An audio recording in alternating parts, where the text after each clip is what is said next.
Was that not magical? Was that absolute magic? That was rad.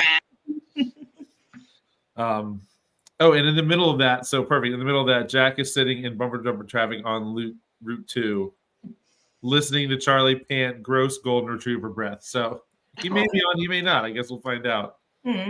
Awesome. But yeah, welcome, ladies. Welcome, captains. Thank you. So, two bros in a box, as we call it, but now it's one bro and two babes. There you go. I'll take that. Go totally like. I can go another way with it, but we'll keep it. Yeah, two bros, a bro and two babes. we'll try to say PG today, Eric. Yeah, because it's PG usually about 98% of the time, but someone drops an F-bomb or a dirty joke at some point. And yeah, here we go. There's usually there's a that's what she said somewhere in there, but obviously, I feel like really that joke is only not PG if the audience. Like I can say that's what she said around my kids. They don't know what it means. Yeah. At least I think Lorenzo does. What? Yeah, Lorenzo. I'm pretty sure he does. It's okay. I'm pretty sure he does. Especially as you've spoken openly of your dating life. Yeah.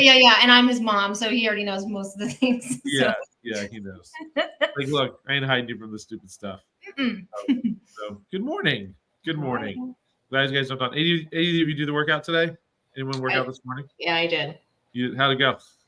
It was good. So I'm getting over a sinus infection yesterday. I kind of was my first day back after a few days and kind of like felt like I was on another planet, and yet today felt a little more human. So that's good. That was good. It was good skill work, Yeah, handstand push-ups, toes to bar, pistols. So very gymnasty. Yeah, I was happy to work on the pistols since I'm getting over my foot injury. I definitely need to work on my balance on that left foot. So it was good to do some single leg stuff on that foot as opposed to avoiding that foot. Yes.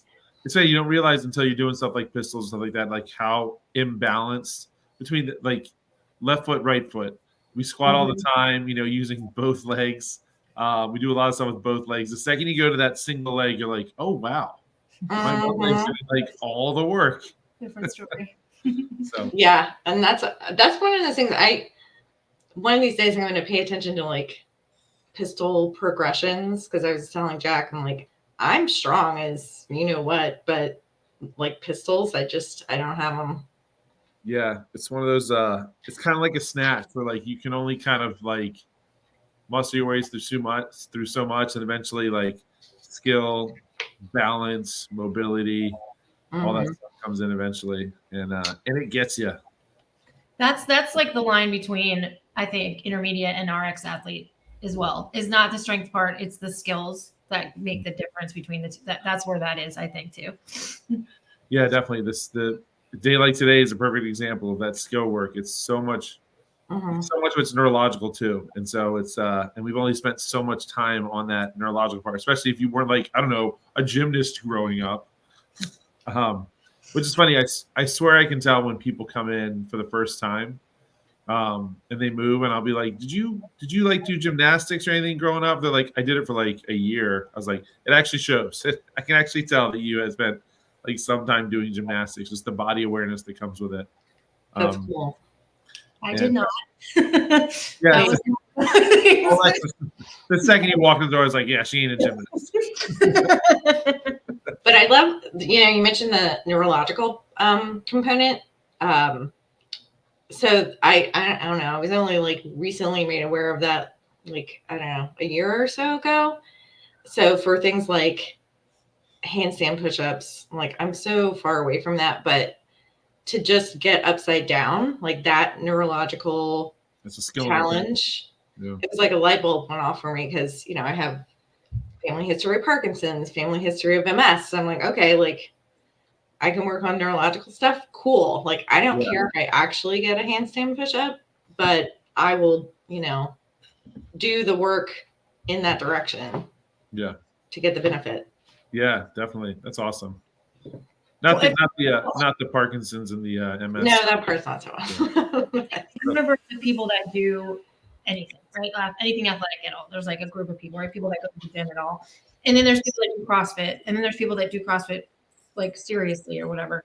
But think about this, like the average adult isn't doing a handstand like at any time. It doesn't come up that often. Like people don't do that. So already anything like that, even on your even a headstand or anything like that, nobody is doing that. So that's already like a humongous leap into the future, you know? Right. We just, it's like we get our bodies in only certain planes. Like once, I don't know, we hit high school, college, something age. I was explaining this to someone who's not a CrossFitter. Here's my cat is about to show up. I'm allergic. You'll be okay. Just the idea of like moving your body in multiple planes and not just like, unidirectional, like running, or up and down, like with a squat. Yeah, I don't know all the science behind it. I just know it's a good thing for us to like get upside down and roll around. Roll, yeah. Sometimes just rolling. I don't know how many times, you have adults that we used to incorporate them in warm-ups a little bit more. But we would do, whether it was a forward roll or like a hot dog roll on a mat, and people that would get like vertigo. For some people, it's just like, they probably haven't been upside down or rolled in like 30 years. Right. It's a lot. Or I know some people like just doing the GHD to full range of motion gives them vertigo. And it's and so that's why it's like, for your neurological development and really just like your, not even just your development, but your like ability to, I don't know, keep that stuff in check. Yeah, just occasionally rolling around. Fall down and get back up. Yeah. Yeah. Going. Some people. It's funny with CrossFit too, because you'll hear people talk about it. How, why would you? How is a handstand push-up a functional movement? And it is just a press. Essentially, it's just a press. So there's the function right there. But like the ability to be able to get your body upside down in that position is a skill of its own that reaps a lot of benefits on your neurological system, and then that skill itself as well. Like you have to be in good position. It's technique. Like we took the gymnastics course a few years ago, and you'll find how much people can muscle through a lot of stuff, but the second your technique goes, it's gone. But you'll find like when you drill that technique, the move becomes so much easier. It doesn't matter. It doesn't matter if you're strong. I think that's one thing about being upside down is like, you have to be in a good position to be able to support yourself and then move through these ranges of motion, which then, of course, benefits you in so many other ways down the line. So at the end of the day, hey, folks, get upside down every once in a while. Yay. You might end up that way involuntarily and have to get out of it. So that's like the thing with burpees or whatever else, right? It's like, you didn't mean to be there, but now you're there and you got to get out. Oh, that's so true. I don't know how many times I've tripped over. Who was it? I won't name names. But you know that one box that we have? The padded box we have, but the really light ones? Yeah. So they jumped on it, and it may or may not have they weren't expecting it to kind of come out from underneath them. Yeah. And they totally I was right there too, and I was able to grab their foot at the last minute. At that point, they had already fallen. I think at that point, I was just like, oh. It kind of happens in slow-mo, and they kind of roll, and then they're upside down on a box, like their legs are on the box and their heads on the ground. And they were fine. I think a little shook, and of course everyone made sure she was okay, and then we all laughed about it. I mean, he or she was okay because we have no idea who it was. But there you go. You fall, you're upside down. You just need to get back up and go. And I think every once in a while doing handstand push-ups will help get you there. Oh look, I'm watching Instagram right now. Amber, I don't know if you guys have met Amber. Yeah, you guys met Amber. She'll come in after weightlifting. She's on vacation, and she keeps sending wonderful pictures of the beaches that she's on and the resorts that she's at. And just likes to rub it in that she hasn't been here in a couple of weeks. So Amber's watching us. She didn't have to scrape ice off her windshield this morning. Oh, was there ice on the windshield?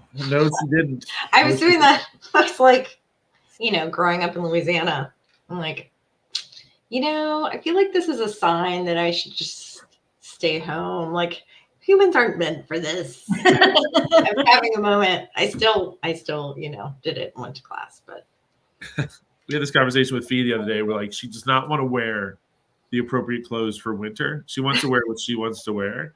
Which we're like, great, Fee, that's great. But part of living in this state means you're going to have times where it's really hot and you have times where it's really cold. And you just need to dress appropriately. And this is one of those times. Yeah, but like most of the middle-aged dudes that I know are wearing shorts like throughout the year. Yeah. I'm a firm component, and Fee's not like little. I feel like my kids got to a certain age. I was like, you understand the consequences of getting cold. Yeah. So I'll like have their coat or make sure they have the coat, but I'm not going to make them wear it because it's they'll like eventually want to wear it. you can understand the consequences of your poor decisions. No. Now, real quick, you put the coat on or not.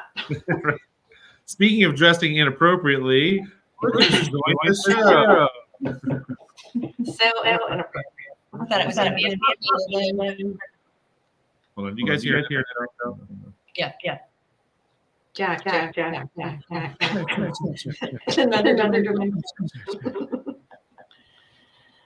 did that happen? I don't know. If I do this first. Hello. All right, I just muted Jack. We'll figure it out. We'll get there. I'll put you back on, Jack. How you doing, brother? Oh, we can't hear you. So there's an echo here being played by you at all. Maybe Jack should log off. Yeah. No, we'll figure it out. He's a sharp cookie.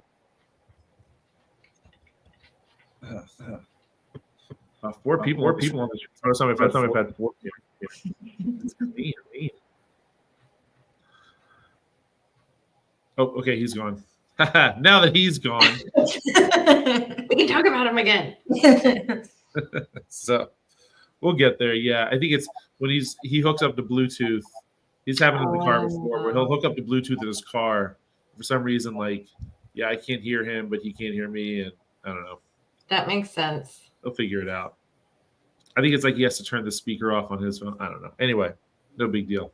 Once he gets on, we'll start talking about the Open a little bit more. But because I want to do this while you guys are sitting here too. Watch yours. Hold on, where are you?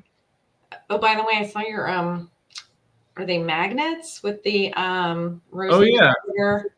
Yes, we're open. Yeah. I don't know if that was like a COVID thing or it's about the open. The open. No, it was we're in the Open. It was God, I forget what year it was. We gave those out. People signed up for the Open, but yeah, feel free to take one. Those are cute. If you didn't already. I did. Feel free to take one. I will. Yeah, anyone that signed up for the Open, they got one of those magnets, which was fun. How many people do we have now? Oh, that's right. I need to update my counter. I think we're at 35. Oh, great. Hold on, watch this. Let's do it. Once you talk about the Open, your phone, well, my Instagram is like all fitness stuff anyway, but now it's like every 5 seconds, it's like 100% like an open meme or something like that. So. Oh, yeah, constant. Yeah, we need Jack back so we can talk about his resistance to fun. I also posted a nice clip from High Rocks that was just the elite men running without their shirts. See that? And that's not why I'm doing it, but it's not going to hurt. Right. I was like 2 weeks. Alexa has no problem objectifying you guys. Nope. Yeah. What's up, Jack? Hey. We got Is that you. better? Yes. Look at that sunshine. Yes, that's bright. It's a little dangerous. Yeah. Yeah, It's I noticed on my way to the phone. gym this morning, I could actually see a little bit of light in the sky. It was very exciting. Yeah, we're getting to that time now. We're like, especially in the evening. Yeah, in the morning, the sun starts to creep out now. There's light. In the evening, the sun isn't going down until like after 6 o'clock. So there's still some sunlight in the evening. I don't know. That's why I'm a sucker too for having the door open. I want as much like natural light as possible. at the expense of anyone's comfort and warmth. I like to have that door open just for the sunlight. It just feels so much nicer that way. So anyway, yeah. How's Charlie doing? Did you just drop him off? Yeah, he loves spa day. Oh, it's a spa day? Like a spaghetti day? Well, no spaghetti. Just No- just a haircut and a blowout. A Brazilian blowout. I had one of those a few years ago. There it is. For PG-13 again. So awesome, dude. We were just it's funny, we got into some deep chats while we were waiting for you, talking about the importance of getting upside down occasionally and the neurological benefits and the and all that good stuff. We got, we were it was pretty it was getting pretty intense and pretty deep, but we're gonna start talking about the Open in a little bit. Alexis and Bridget are our team captains. Have you guys come up with team names yet? I have a few floating around my head. Do you want to put them out there and just like see what how the audience so anyone's listening, if they say a team name that you think is like, yes, that's awesome, that's a team I want to be on. I have these like pair names, like swole and sassy or fit and feisty. Gotcha. That kind of stuff. So those always go over well. Those always work. Mine are snatches and jerks and barbells and Kens. So we obviously CrossFit team names, they tend to go on the double entendre side, of things. So as you guys know, my most famous team name was Man, I Love Fitness, which is a great acronym, just generally. Oh, man, right. Yeah. So that was one. So we had MILF shirts. It was me and two ladies. And then we had Ratchet AF. That was up to Masters athletes. We were Ratchet. And then what was the other one? Oh, Booty and the Beast. It wasn't this band. So, and then Dimitri and I, we had several very good suggestions about what our team name should be, but we went with Yin and Yang. So we're doing that instead. So really tall black guy, shorter white female. So we went with that one. Yeah, you didn't go with any of mine. I was. It was I told Dimitri one of my first ones was light meat and dark meat, and he was like, "That's good, but I want to workshop it a little bit." For Dimitri, but it's Dimitri is quite. Yeah, he's quite. I would say fluid in his ability to sort of navigate those. We should workshop that, right? That was really instead of saying no, we're not doing that. No. Yeah. He's a very talented man, that guy. Yeah, he's a sharp cookie as well. I swear to God that I was at a competition and the team, it was pairs, I think, and it was, I'm not joking, big dick energy. No double entendre. It was just that. And then at that point, they won because you have to. maybe someone was named Richard. Maybe. But so every time they announce the things, and so they have to say, out loud that, oh yeah, the other one was we were your mom and your dad and your mom. So every time we got up there, they were like, it's your dad and your mom. And so that's cute. That's how I said if I ever owned a boat, I wanted to name it Your Mom. Just to be like, hey, what are you guys doing today? Taking your mom for a ride today. That's what. Oh man. But I'll never own a boat, so it's don't worry, universe, it ain't gonna happen. So we're safe. We'll get there with names. We'll come up with inappropriate enough, but just proper, just quite on the line. Yes, please, not as much stuff. Good. Let's keep innuendo strong. Right. So, but yeah, I think that's one of the funnest parts coming up with teams. To do and I've done on the count. I think we were at 35 or 36. One name that, hang on. So one name that's not on our list. So Billy is going to be back and forth for the Open. So we're putting him in. He signed up with CrossFit Roots out in Colorado. That's his home gym. He's back and forth, but he'll be in our Open as well. I told him, I was like, hey, do you mind if we put you on a team? He's like, heck yeah, let's do it. He doesn't mind sharing the love. I was gonna say I need to give him some heck about that. Finding up. I think he hasn't come to realize that that's like a long distance relationship when you go to college. It's sweet to think that it's going to last. He's been doing that a while though. That's never surviving junior year spring break. Yeah. You know, they need to come to understand this for themselves. It's true. Right. Yeah, they do. Very true. It's his journey. That it is. All right, where's my here we go. Here it comes. You guys ready? Are you ready? Are you Ready. All right, we are at 36 athletes. Woo!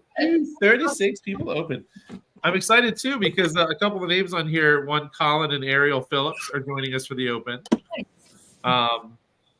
And I don't know them. Do I know them? yeah, I think did Ariel stop coaching right before? Ariel's a coach. Okay. And she actually lives right up the street from me. But they also just got where they're heading.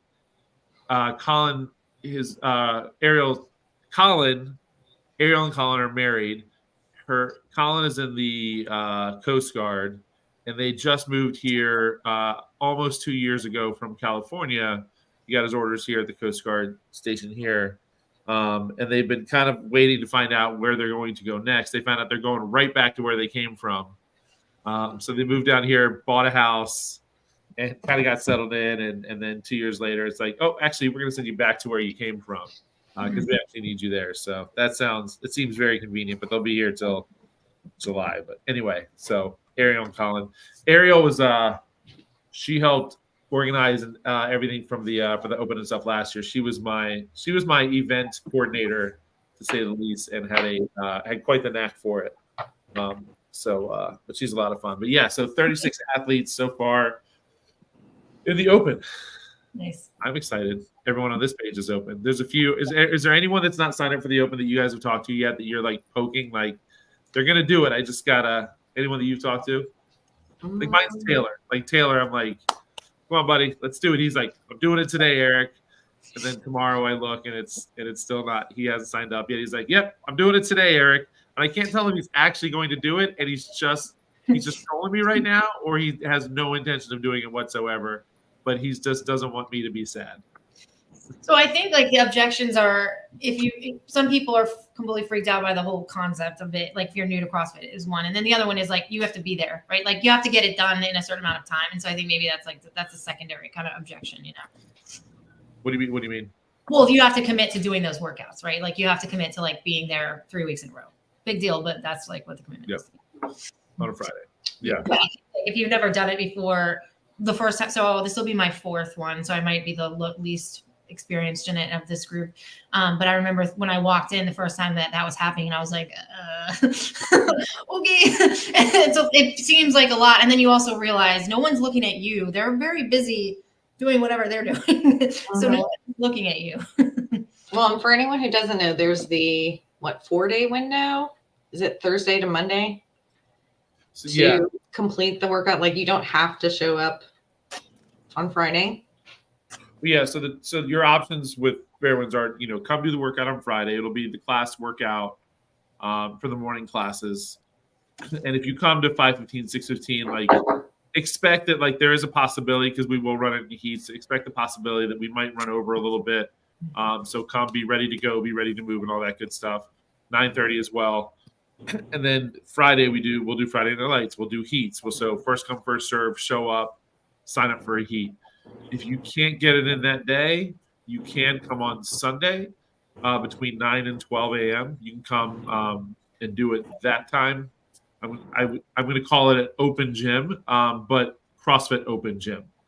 So if you're coming to do the workout and get it done. So those are the two options for getting it done. In the past, I've done it in class on Monday. It's like, hey, if you didn't get it, we'll run an alternate WOD for anyone that doesn't want to do it.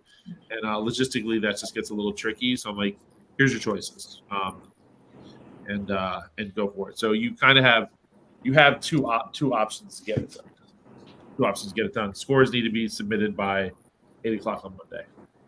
Oh, that was good. Yeah. Oh, there's a cat. That's Lil Blood. I have 2 kittens.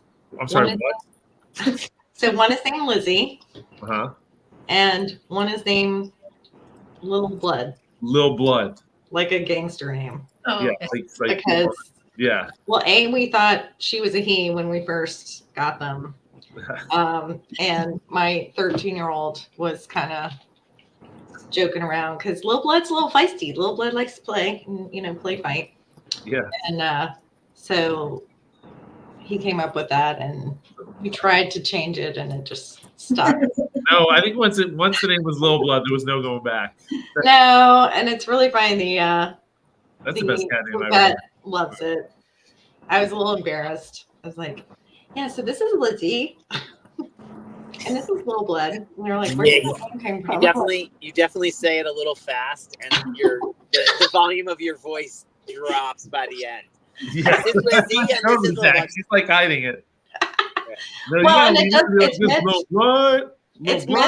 it's meant to roll together as if it's one word. Lil Blood.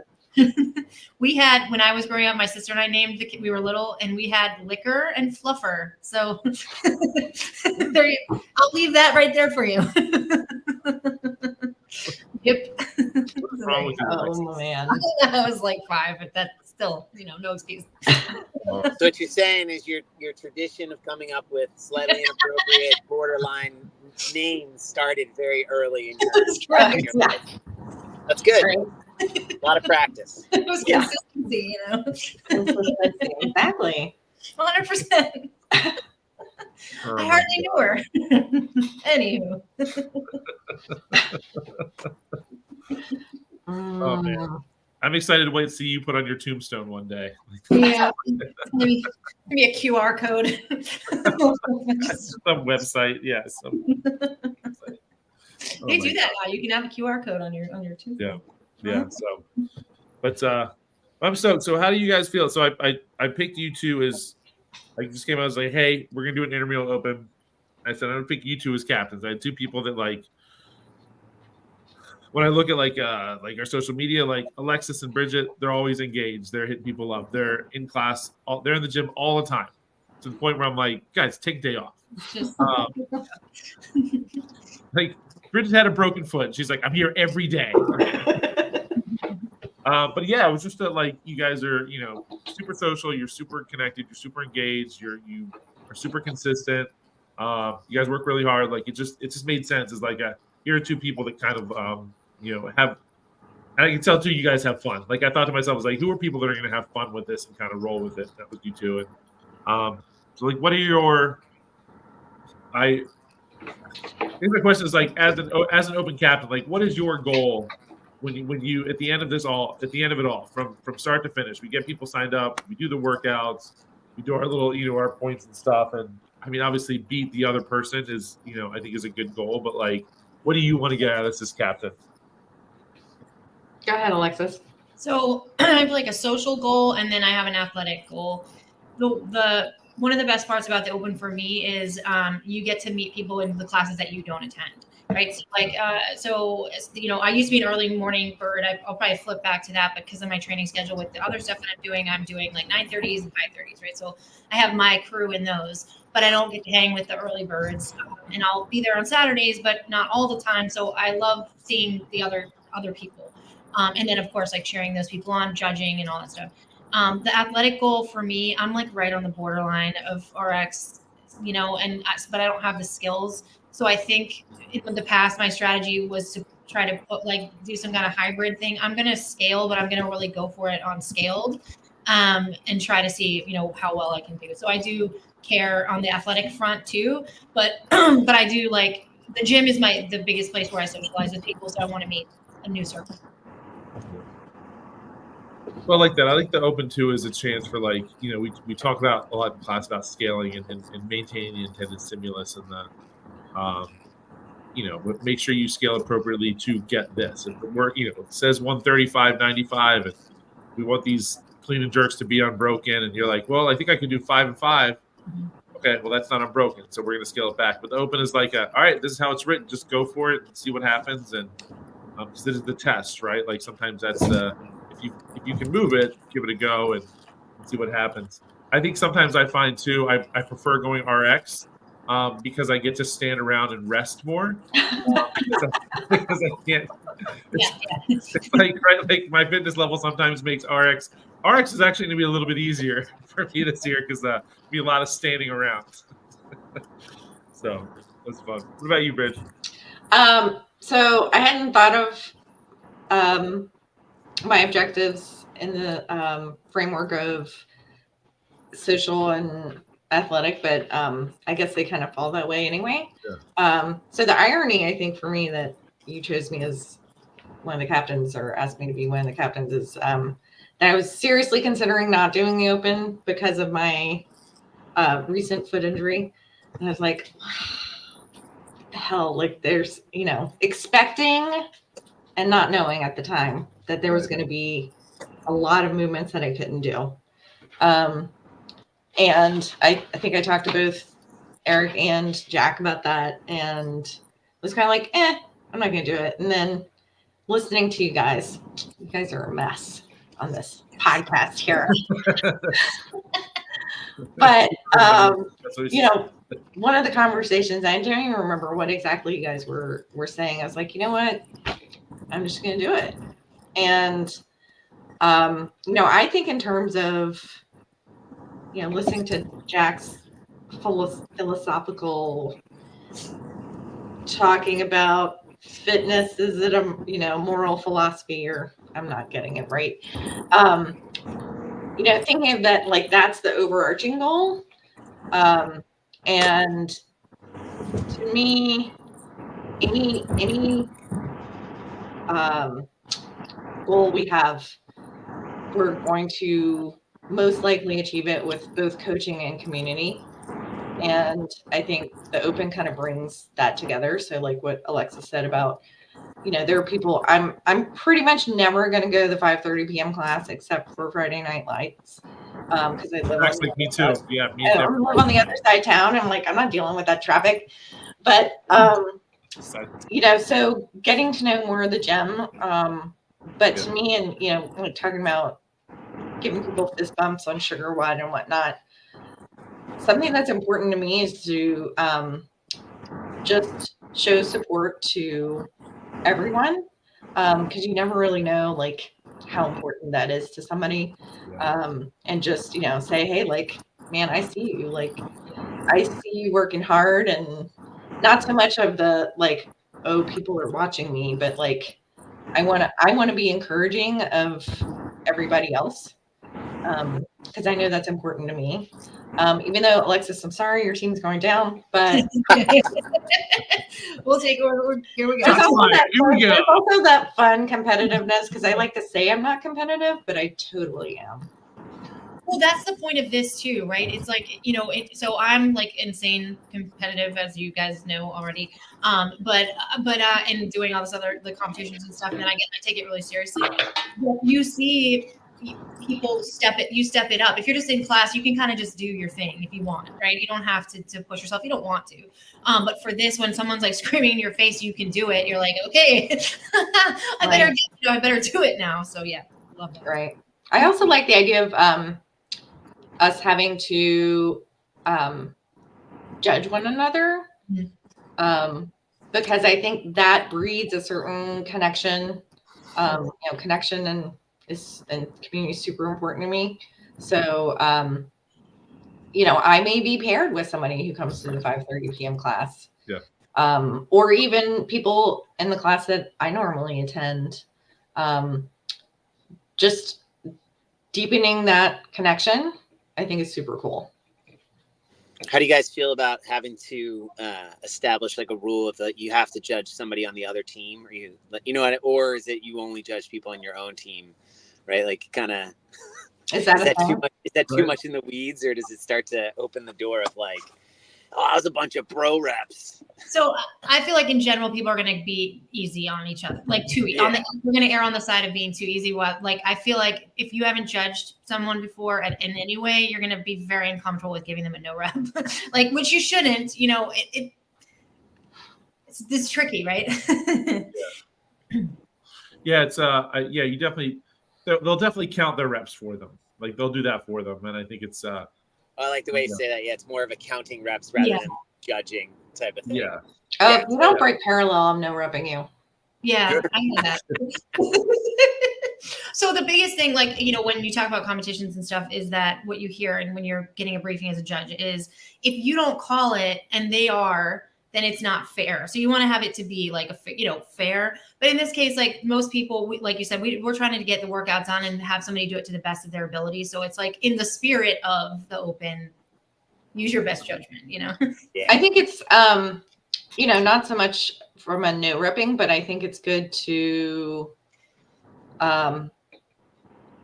call out what you see. Yeah. Just so the athlete can improve. Yeah. Because I think it's, we don't have mirrors, thank God. Not everyone has that body awareness of where is my body in space. Yeah. So they may not know without that cue. That's right. Yeah, in the heat of that moment too, I think it's because people want to do well. Like they want to hit the right range of motion in the right position. They want to do that. And sometimes you're totally right. I think it is just it's a lack of awareness in the moment. Because I mean, it's the same thing as a coach in class. Like it is, we're not no repping you in the middle of a workout saying no, that rep doesn't count. God forbid, but it is there's a consequence correction. But now it is like hey, if you didn't hit it, you got one more. I think that's one of my biggest ones. Getting no rep in a wall ball. I think used to be one that used to get me like kick me right in the gut. I'm like, it's just one, but what because you missed the target or something like that. And but I think that's part of the game of the Open, and part of that it's part of that. It's okay to be uncomfortable. Like it's okay to. The Open will bring that out of you. Yes, someone is in here counting for you, and they might tell you that rep does not count. That's part of the game, and it's some people shy away from it a little bit. And I think those people too that makes them nervous. I think they tend to find the judges that will be easy on. Those people just tend to kind of gravitate toward each other too. It's I'm not worried. Again, I think for the most part, it's people are counting reps for each other, and then some people do. Like if you're like, look, I just want to get this thing done, and I don't want to have a nervous breakdown over it, they're probably not going to ask for Bridget to be their judge. Well, you just do a correction, right? So if you're not going to be too harsh on it, you just say, hey, get your butt, below parallel or whatever, whatever. You just say it with it, and you kind of still count it. This is kind of how I would do it.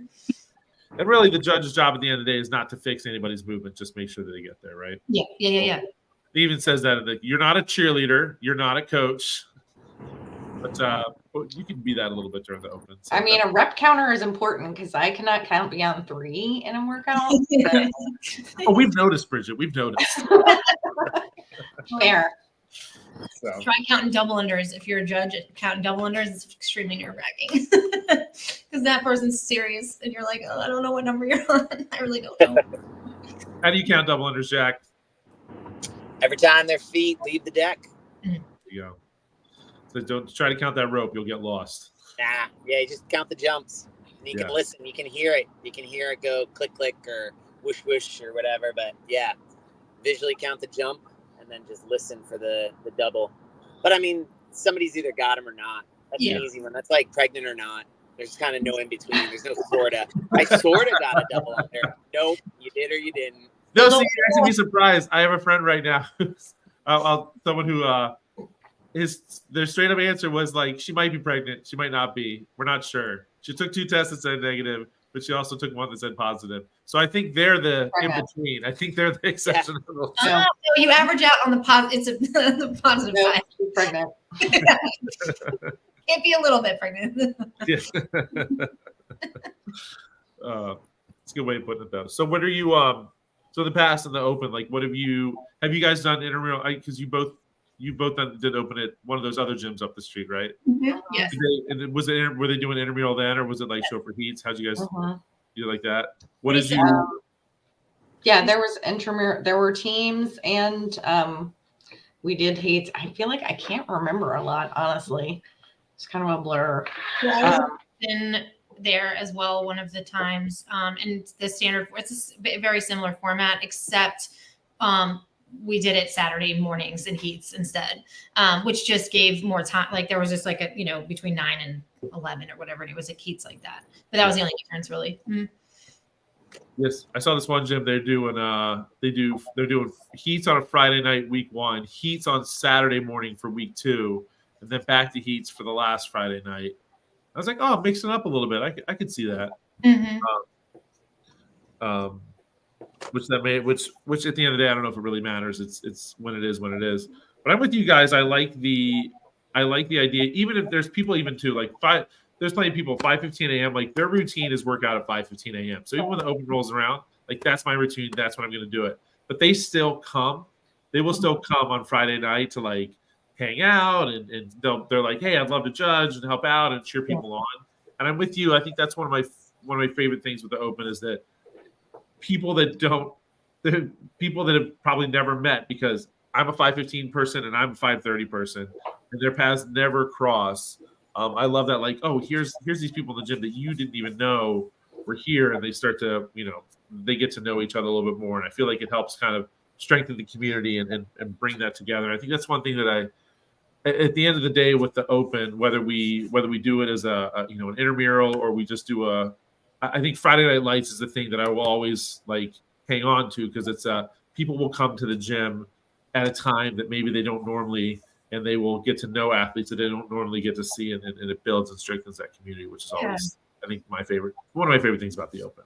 So like I compete with Jody on Sugar Wad, right, all the time. I don't really know her. So, I met her, but we don't know each other. But I'm like, it's like Jody and Joan, and I'm like, I got you. It was like fun to do that when Joan was there yesterday or Monday. We worked out together, and that was awesome, right? Because I'm like, I can.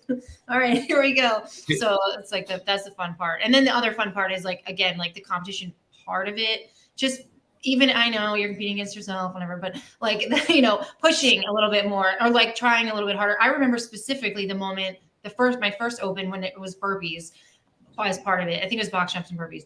And I was like, oh, I'm getting this burpees thing now, because I had to do a shitload of them. And I had to do them like fast because someone was watching. So that's like another bonus of this, is you can hone that skill, or you're going to be forced into doing it, in a sense, because the heat is on, Uh-huh. Was it the dumbbell snatch burpee box jump over workout? I think so. And I was wearing a mask. I remember that. That was so awful. Yeah, I think maybe not everyone's this way, but I think for myself and probably a lot of people, there is that push of being in a competitive atmosphere, or just not even competitive necessarily, but having a group around you, like a Friday Night Lights season, where it's, it's social, people are hyped up and there's cheering.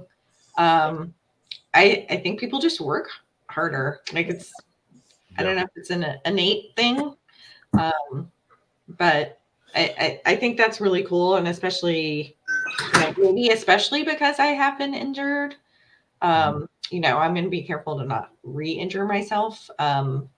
But there's movements that I haven't been able to do, or have had to scale volume on, that I'm kind of intrigued to see, okay, like what's going to happen in the 3 workouts. I hope there's a weightlifting piece, like, and it's like Heck yeah. I was gonna say, because Bridget and I love weightlifting, but there was one, whatever it was, it was like a heavy thruster. I don't remember. Yeah, maybe that was last year. But anyway, when there's like a break and then a little bit, like 3 minutes, and then you have to go into a lift, it's easier to cheer for everyone to cheer when you see someone trying to hit a lift. You know what I mean? Like, that's so fun and awesome when you see somebody top their PR or get that when they hadn't before, because they're pushing in that moment. I love that. That's my favorite. Yeah, those are high energy, because I think there's a build up to it when it's like a single lift or something like that. There's this build up, like you see them like they're getting breath, getting set, and then like their hands are on the bar, and then they just got to go. As opposed to like the Metcon, where it's like flow. Yeah. So I think that always those lifts are always entertaining, because there's a build up for a quick boom, and then go from there. Those are my fun. What do you, if there's a like, what's a movement if it shows up in the Open, you're like, yes. Like, is it a heavy lift? Is like that's what you're looking for? Is there like I know Jack's favorite. I think I bring this up every year. One of my like most memorable moments of doing the Open was actually, it was Jack doing that dumbbell snatch burpee box jump over workout, and he did it once. And I remember you went and repeated, but the first time you did it, I remember, it's funny. I remember where the box was. I remember like being next to the door. I remember it being the sun was out. Like, I think you were in a blue shirt. Like, it's just, I went so hard on that. And it was so cool watching him, because he was just boom. And you've got it done so fast. And then as soon as he finished, he's rolling on the ground. His hands. I can't imagine. Like it was just like I've never seen you like go that hard and be in that place where you just like you had like you probably could have pooped yourself right there. You had like no. I may have. Pooped myself. And I just always remember that because you went so hard, and it was, and at the end, I was like, I don't know why. That's one of the highlights. I always think about that moment from the Open, because it was like it was really cool, but it was kind of funny at the same time. And then when you went back and redid it, and whatever time you're like, no, you're like, nope. I didn't even finish. I didn't make it. Yeah, I stopped. I stopped in the round of 20 snatches. Because you got to the point where you're like, there's no, I can't go. I was like, I'm not going there again. Yeah, that was fun. So I'll say that one of them, and then it was Shelly. I think it was like Shelly's first Open, and I think it was the thruster burpee over the bar? It was thruster burpee over the bar, and it was that ladder. They ended up repeating it one year. But I remember Shelly too. That was one where she was still relatively new to CrossFit. And I think that was the first time John had ever seen her. Like it was the first time John had ever come to the gym, and I think that's why it took John 3 more years to actually start. Watching Shelly go there, and then I thought she walked out back. I thought she was going to Ralph all over the place. She was fine, but it was just like you have. You're really selling. You're really selling. The thing is, it's just people. They end up going to this place that they don't go to on a normal day, and it's and there's a reward. There's something. It feels good to like. You went as hard as you could and you gave it your absolute best effort. I think there's a lot of times we can walk out of the gym and like, we're like, I gave my best effort, but I think I could have gone here. Or I think I could have gone here. The Open, I think, is usually one where someone's like, that was all I had. There was nothing left for me to give there. And it's because it is there's skin in the game for you signed up for it. So you got to log your score. It is a Friday Night Lights where the energy is high and the people are going. You go to a place that you don't go too often, and you shouldn't go too often. You shouldn't go to on a every day, every class, every workout. So those are my. But if you want to be a core memory for the Open for me, go to a place where you might lose function of all your body. So you said movements, I definitely a good lift. I've been working on my split jerk a little bit, you guys. So I'm sure that will not have come up, but I would love something heavy deadlift would be awesome. I too would love to see anything heavy, and I love Olympic lifts. This is a movement, and I think it was in a WOD recently when I don't know if I was sick or out of town or something, but single dumbbell overhead squats. Oh, those are good. Yeah. They're so, I love that they're so weird and challenging and hard. I like those. I'm excited. Castro was talking up a little bit on his most recent weekend review or whatever, but he was like, this one's going to be special. Like he's like, I'm really excited, and I think every year could be special, but this is I'm excited to see what makes it special to him, and I don't think we'll be able to look at it and actually figure out what makes it special to him, but he kind of has this. I don't know what that means. Is there some new movement? He's like, oh yeah, this one's going to do it. Or is it just, I think he even said the first one too. And I've always kind of liked this. And I think it always tends to do this anyway. But the first workout is one that I feel like is usually super accessible to a lot of people to be able to do RX. Are they doing it? That dumbbell snatch burpee box jump one is a perfect example of a lot, the dumbbell weight was 50 and 35. For some people that 50 or that 35 is really heavy, but they can do it. Mm-hmm. It might be slow, but they can do it. And the burpee box jump over, it was a 20-inch box, 40-inch box, they can probably do it. It's just they're going to have to go a little bit slow. But I've always loved that first workout tends to be one that a lot of people can do at RX. And for some people, it might be the only RX workout they do the entire year. But it's that fun, hey, here's what RX can feel like. And there's something to that. And he said that he feels like this one is going to be more of a which is I feel like more information than he ever gives. But he said this first workout is going to be, it's not going to be, what do you say? It's not necessarily going to test your capacity in a skill, but your ability to go, it's going to test your ability to go hard. It's going to be intense, which I think, again, that burpee box jump one And that dumbbell snatch one was a great example of like, yeah, it's they're not super high skill movements, but like if you want to get it done, you got to be willing to go. And that's kind of what he's hinting at the first one. And so I like the idea of something with a dumbbell, something with a dumbbell. Going As much as I love barbells, dumbbells are awesome, man. dumbbells are awesome. I like barbells. Really are. So. I like the low skill part because I tend to fall on that side of the house and like, you know, the just push it, like see how far you can go. I love that. I love how like you can't hide imbalances. Like it just reveals any kind of like difference between the left and the right. Yeah, first circle, we were talking about that before you came on, Jack, about the pistols and how like you don't realize how weak one leg is compared to the other until you do that unilateral stuff, that single leg stuff, that single arm stuff. Yeah, Bridget said it pretty well this morning, right? Like, what can you back squat, Bridget? Oh, well, when I was competing, I think my PR was 313.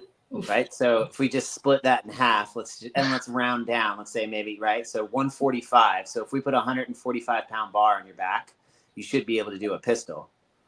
Right? Like if all is even, that idea of, right? And so why can't you do a pistol with no load? Yeah, exactly. And that's a perfect example of you can get very, very strong, but a really, really strong lifter does not immediately have the gymnastic skills that a gymnast who is at the highest end of the gymnastic skills will be able to weightlift distinctly more on a percentage side than the power lifter will be able to do on the gymnastic side.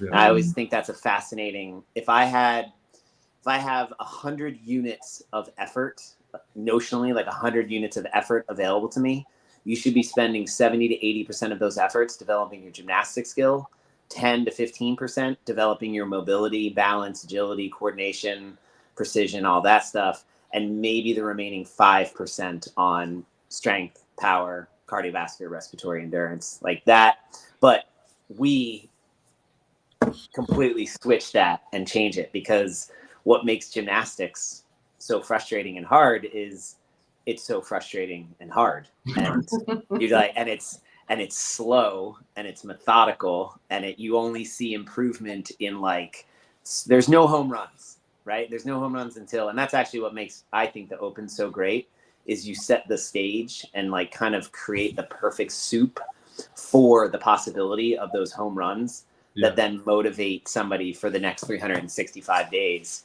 to the next year's Open. And so it's like that oh my God, Instagram ready moment, or Luis's, where he does his first muscle up and we missed it.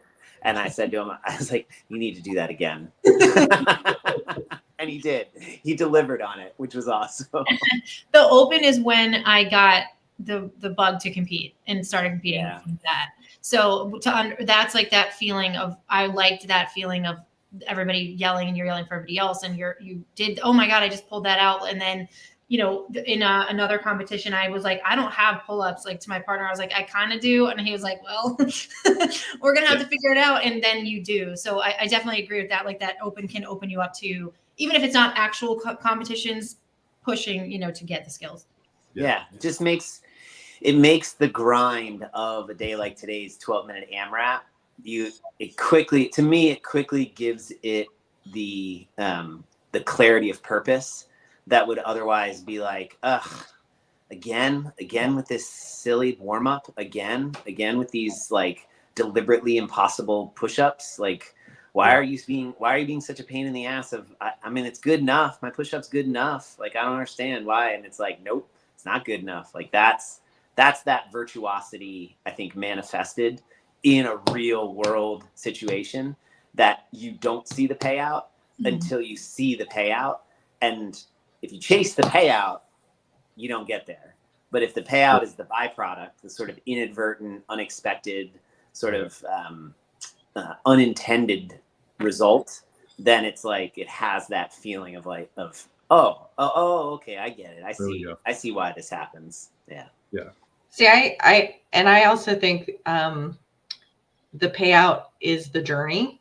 Mhm. and how that affects or shows up elsewhere. So not just like, oh, hey, this was so fun, I think I'm going to compete, but like bringing that comfort with discomfort in all areas of life. Yeah. So yeah. No, Yeah, that's like nobody enjoys emptying the dishwasher. Like nobody likes. I mean, maybe some people do. I don't know. I kind of do. Right? But like the mundane or the routine things. But everybody likes sort of getting into that fresh bed at the end of the night. You know what I mean? Or like that feeling of like that feeling of something being fresh and new without the realization of like, oh no, right, it took all of the stuff to be able to get that. So I totally agree with you, Bridget. Like that's, I think the maybe like the less measurable kind of quantifiable, like observable, measurable, repeatable aspects of where that deliberateness, maybe dare say that virtues that come from doing the process of CrossFit translate or transcend into our day-to-day lives. Yeah. I think we just ultimately feel better when we're challenging ourselves. Agreed. I don't mean in like a punishing way. No. Like that's not cool. Well, it's interesting. So, real.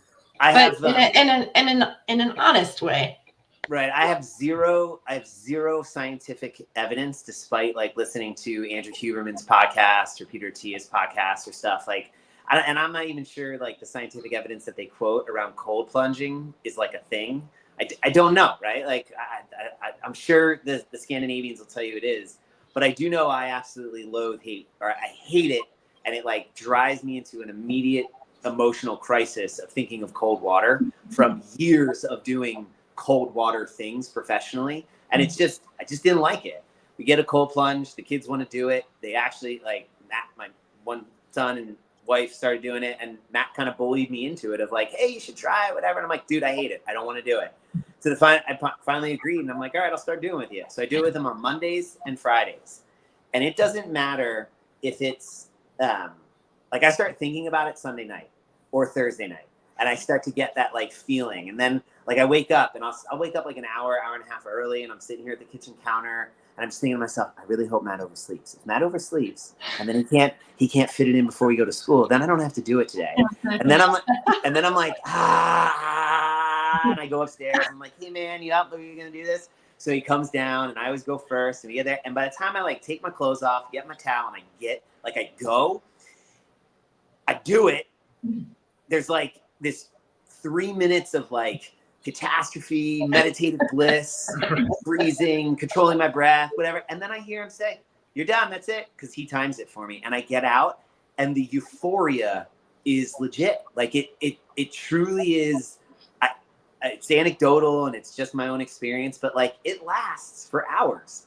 And so much so that it's starting to shift the other end, the like pre-build-up, that I think that's what you guys are saying of, I can't quantify it, I can't measure it, but I'm noticing, because I'm willing to pay attention to it, the shift in language around, right? Something comes up in the open, or something comes up in the class, or something, whatever, like, I hate blah, blah, blah, or I really don't want, like, how hard is it to simply say, okay, this is making me nervous, and I'm ready to try this. We'll see how it goes. Like just changing that little perspective when it comes time to do something that is really hard in the world. I don't know, like deal with emotional trauma, take care of somebody, do something that maybe I would say on a scale of actually matters, like matters, how you've habituated that sense of, rather than dread it, recognize that it's going to be hard, but also recognize that there's a value in it because it is hard. If it wasn't hard, then it probably wouldn't be valued. And I think that's the part of the open for me that, yeah, guess what? You're supposed to be scared shitless. You're supposed to be uncomfortable. This is going to be hard.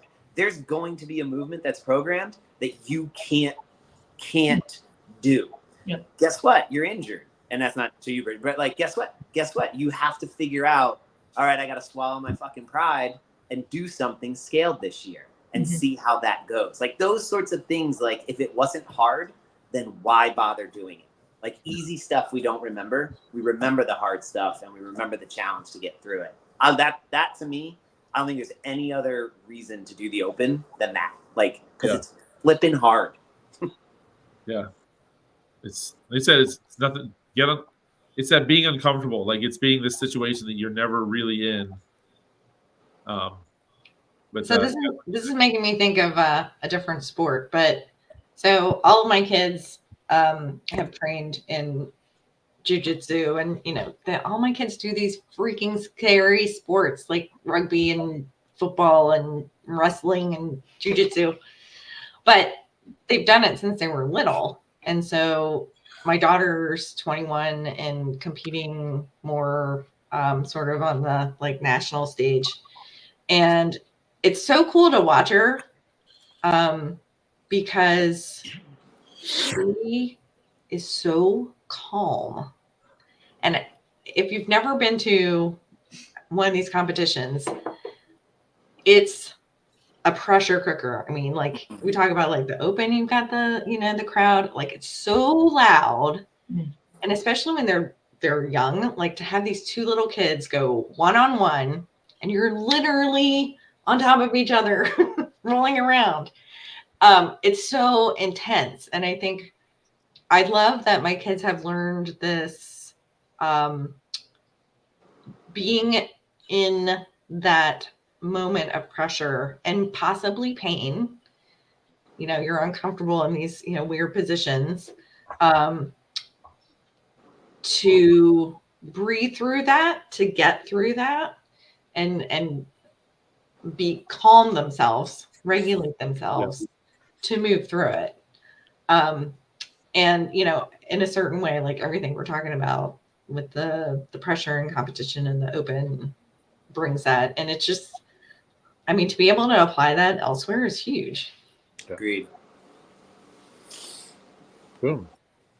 So at the end of the day, what we're saying is people sign up for the Open. Yeah. Sign up for the Open. Yeah. Don't be a wuss. Let's go. Sign up for the Open. We're going to draft our athletes on Fridays for the team. So you're going to have your teams on Friday. Nice. The next week we're in it. So we're just over 1 week away. First, it gets announced, 2 p.m. now? 2 p.m. on game.com. So it's enjoyable to watch those athletes go after it for those workouts. And then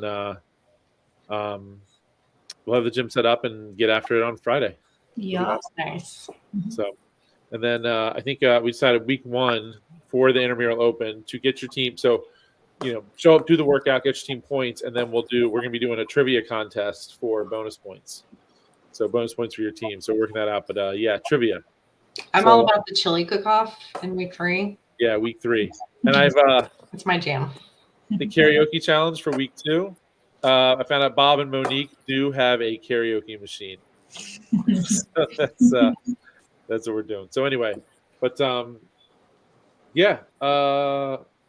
I got, guys. Awesome. Thank you for coming on. What is your gratitude?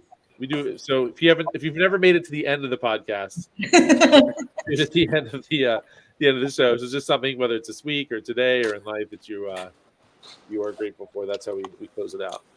So if you want, I can go first. So I'm both grateful and absolutely devastated that these exist in the world. What is it now? They are Reese's dipped animal crackers, bite-sized animal crackers covered in peanut butter candy and dipped in milk chocolate. They sell them at Sam's Club. They're not always there. And the last time I bought them, after myself and Henry Copples basically ate the entire bag in about, 45 minutes, I swore to him that I would never buy them again. I clearly forgot that I said that to him because I bought them yesterday. I'm walking by and I go, oh, those look good. I think I remember getting those before. Like I completely blocked it out. So I buy them. I bring them home. I have a couple. Henry came over last night and he comes into the living room and sitting and he goes, Mr. Ryan, I thought we agreed that you were never going to buy these again. I will point out to you, when they're filled, when it's open, like when it's like filled up to like here. Yeah. Here, we're there. No. They'll be gone. I guarantee you they're going to be gone by today. They're not even going to last 24 hours. Don't ever buy them. Don't do it. Ever. Go get yours today. Nice. I can go. So I've been at Fairwinds for about 8 months. I know it seems like so much longer, you guys. But I came from another gym that I really loved as well. But I immediately got the right vibe from Fairwinds too, and I felt really welcomed. And I have like a ton of friends, and like I've hung out with people outside of the gym already, and there's just a lot of good stuff going on. So I'm really grateful that I'm here, and I'm very grateful that I was picked to serve with my friend Bridget as a captain. Yay. So I have one that a little more on the serious side. My daughter kind of out of the blue sent me this text the other day, and I don't have my phone with me, so I can't go word for word, but essentially she was saying she was proud of me, and I was just like, holy cow. That's awesome. I'm going to be holding on to that one. That's Yeah. awesome. Hell yeah. That's awesome. Oh man, mine is I don't know. I've been trying to think about it. Like, there's plenty of good stuff that comes across in the week, but so for I'll use this one because this one was fun. So in the weightlifting class on Sunday, we basically said, all right, we've kind of been following this 8-week progression. We said pick a movement. You're going to stick to it for 8 weeks. And we're just going to build over 8 weeks. And some people are going to be tempted to like want to max and might try to max, but it's like, hang on to it. And it was cool. So this past week was the week that we kind of tested it. So we've gone into it. They've been doing it for weeks, same movement for weeks, and people just trust in the process. And like some days, like since you were there, like some days that bar felt really light and you're like, I want to do more. I want to do more. And it's like, nope, just hang with it. Go for it. And then this past week, watch people go after it, and the trust the like. I think Joe was one with his snatch. Like he totally surprised himself. Like he ended up PRing his squat. He's been working. He's bound and determined to work on catching a squat, catching a snatch, and a squat. And he hit it, and he stood up, and he's just looking at me, like, good lift, dude. He goes, that was a PR. What did I do? I was like, yeah. He goes, yeah. I was like, in the squat. He goes, yeah. And I was like, and he still had like 2 more lifts left. And so I was like, and it was just, it's fun when I guess for me, for selfish, it's like, it's rewarding. Like, hey, hang on to it. Like, just trust me, trust the process. Just hang on. You'll get there. And when you get there, it'll be so worth the wait. And it's cool seeing people. I keep picking on Alexis because one day when I may or may not have been there, she may have like, I'm going to go ahead and try and PR. But then this week, did you not PR again? Like you ended up. Yeah, but Dad wasn't watching when I did it. Yeah. I was like, did you guys see that? So it's in these moments like Jack too, when you said like the gymnastic stuff, like in the moment, it's like, this feels hard and it sucks. And I always go back when we took the gymnastics cert, the warm up. Remember the warm up? It was like slow and it was hard and it sucked. But man, like do that for 5 minutes every day and watch how much your skill and your mobility and all that. It's hard and it sucks, but like just hang on and it will pay off. And sometimes like when you least expect it. And so it was cool. It was a fun kind of stretch to watch people do that. So that's mine. That's a good one. I will tell you that if you guys are still following that cycle, this week should be your deload week. Yeah. Yep. It's even better. The 5-4-3. I think you do 3 sets of 5, or no, 2 sets of 5, 3 sets of 4, 2 sets of 3. I think something like that, or maybe it's 3-4-3. And it's like 55s. You don't go any higher than 60 or 65%. Yeah. That set of 3, those it's even better than the PR. Yeah. Yeah. If you touch and go them, practice on the touch and go. Touch and go, yeah. I would say as far as for prepping for something, it will be more beneficial for the open because 1 rep maxes will always be there. Yeah. If you have clean, solid doubles and triples, you can always get a little heavier. We don't lift enough. You know what I mean? Like you never really are going to get access to your 1 rep max. unless you're like legitimately lifting like every single day. And it So, takes a lot of freaking time. yeah. So I loved that this week. This week was even more fun doing the I did it last Saturday or Sunday, I forget, but yeah, the deload week is even more of like a god dang, that was awesome. Yeah. So, That'd be fun. And I think people look at deload being like, it's gonna be easy, like whatever. It's like, no, like you're gonna feel good, I promise. yeah, that's cool, man. That's a good one. I like that one. Awesome. All right, kids. Well, I got nothing else for you. So thanks for jumping on, guys. I appreciate it. I appreciate getting the schedules together. And Jack, I appreciate you making it in despite. Yeah, sorry about that little. No, it's all good. Charlie's got to look pretty. Those golden Yeah. retrievers. Yeah, you got to be pretty. Which, not to spoil anything, but there may or may not be a golden retriever in this house before the end of the week. Whoa, why not? Right? Oh boy. I think I had to sit on it for a little bit. Like Jack, you remember Zoe? Zoe would have been 20 years old this past Sunday, Wow. and I've been thinking Zoe was a golden that we had. That was she was a special pup, but like we've been kind of on the cusp of like talking about possibly getting a dog, and I'm like, and I was like, do we even want a golden? Because there's so much air. But we may or may not be looking at one this weekend just to scratch that itch. I can't promise that I won't come home with one, but we'll see. But yeah, goldens are the best. Anyway, all right, guys. All right, y'all. Yeah. Have a great one. Close this thing out in 5,